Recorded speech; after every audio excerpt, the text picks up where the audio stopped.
What's up, everybody? Tyson Roush, Let's Talk Jets Radio. We broadcast live every Tuesday night at 8 o'clock. We appreciate everybody that's been tuning in, all the feedback on Instagram and Twitter at Talk Jets Radio. If you're following this channel, please subscribe. We appreciate it. The show's been different. We're trying different software, different sounds. Tyrone's been helping us out a lot. He's been a lot of fun joining on the show.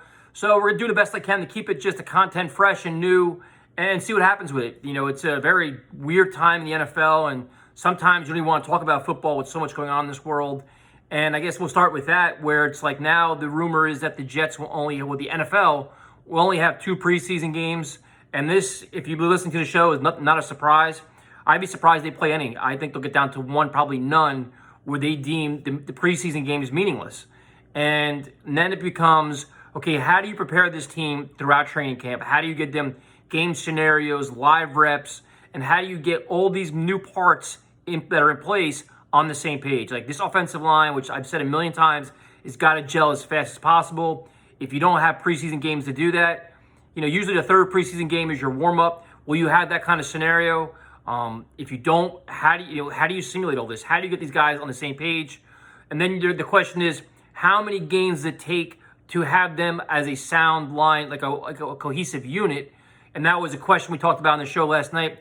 Some people are saying 3 weeks, 4 weeks, 6 weeks. And if it takes that long, how much to set back your offense, and can you win those games? And if you don't, is this season going to mimic last year, where the Jets could start out slow and then finish strong?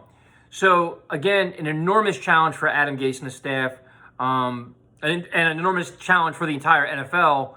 But teams like the Buffalo Bills that have a lot of the pieces, a lot of returning pieces, or even the Patriots minus Cam Newton, a lot of pieces on the offensive line. It's going to be interesting to see how teams adapt and how you go about it. Like, I can make an argument, if Adam Gase isn't ultimately comfortable, that I go ground and pound. Then you just feature the running game, especially with the rookie left tackle, and get everybody just as comfortable as possible, as fast as possible, until you can then open up the passing attack.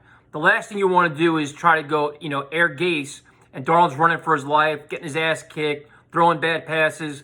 Like, you got to set the right tone to start the season off, because it's going to trickle down, and it's going to be interesting. I'm curious to see how he handles it. Curious to see how the NFL handles this with the quarantine. The thing I keep thinking about is if Joe Flacco is not healthy week 1, to me the Jets should sign another quarterback, a guy that's played before, not David Fales, not your rookie. Have another guy's insurance policy. I mean, you got to really think of every aspect here. Then you look at wide receiver depth. You got to really, I'd start stacking up positions and get as much talent in here as possible. Hope that there's some kind of cuts in training camp, and see how you can improve the team.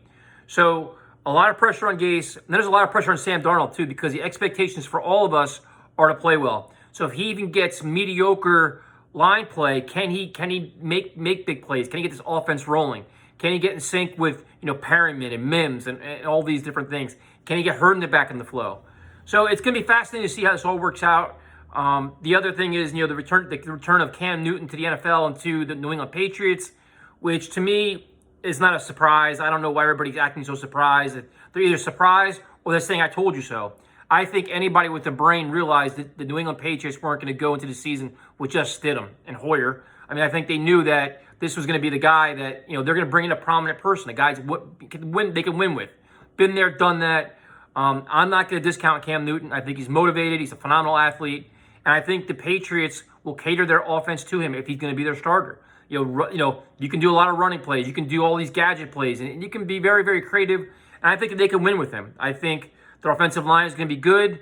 I mean, and until the Patriots are proven to be a bad organization or a mediocre team, it's hard to count them out.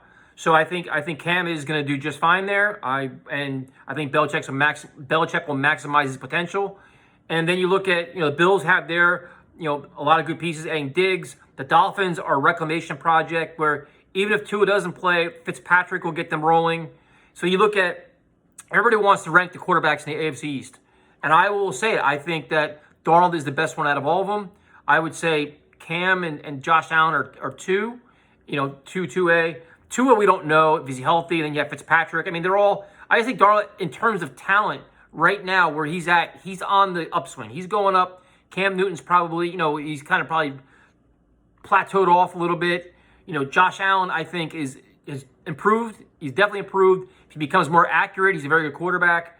But if you look at rankings on pure talent, I'm taking Darnold. If you're taking rankings on situations and their best chance to win, you can't. You gotta say Josh Allen right now, based on all the returning factors, the playmakers around him. If he could, he has the best chance to win. Now Cam Newton, obviously, good offensive line, good coaching staff, good running backs. No Gronkowski. I mean, I think he lacks some playmakers. And the Dolphins, I think, have good playmakers too. So to me, I think that rankings are very hard to. If you want to rank talent, it's one thing. But if you want to really assess a quarterback, it's got to be talent, playmakers around him, offense, and coaching staff. And I think that's where Darnold right now is going to come up short. So and hopefully I'm wrong. I'd love to be wrong about Gase and everything else, but I just think right now, if you put Sam Darnold on the Bills would be an excellent team. They're good now, but he'd make them that much better. So that's my thoughts on that. A couple of things. The Jamal Adams thing obviously is a firestorm for everybody. Everybody has all their hot takes. I continue to think that the Jets are not going to get the value they want in a trade, and they're going to make him report.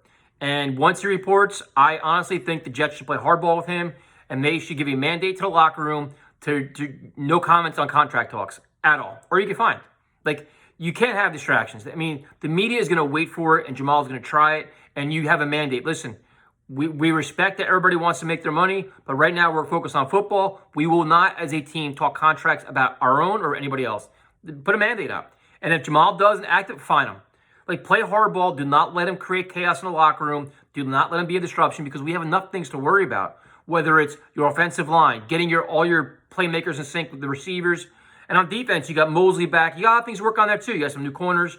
But you need a cohesive unit, a fine-tuned unit, and you don't need outside distractions, which will be the media and the fans if you let them be. So Jamal can have all the fun he wants now and do all the bullshit he wants, and that's great. Once reporting day comes, everything changes. And I expect the Jets, I would play complete hardball with him. Say, listen, you're here. We anticipate you to practice hard, play hard, and everything else. If you don't do that, conduct detrimental to the team, and you fine him. Period. That's it. And I like Jamal. I love everything he brings to the table, but nobody's above the team, and I don't want to see a season full of shit and nonsense and a media circus and everything else, because it's just going to ruin everything. And at the end of the day, the most important part of this season is getting Sam Darnold going and finding ways to win games. Because we can't keep going backwards. We can't keep hiding behind the rebuild mantra. We got to find every way possible to win games, and you can't let outside distractions like this contract stuff get in the way. So let him play all the games he wants now. I don't think the Jets are going to get the value, and I just, once he reports, it's just you lay down the hammer. And I guess that's really it. And the other thing is, too, I still don't understand why Marcus Golden is not getting any interviews anywhere, and why. I'm not really sure what's going on. I would still bring in another pass rusher.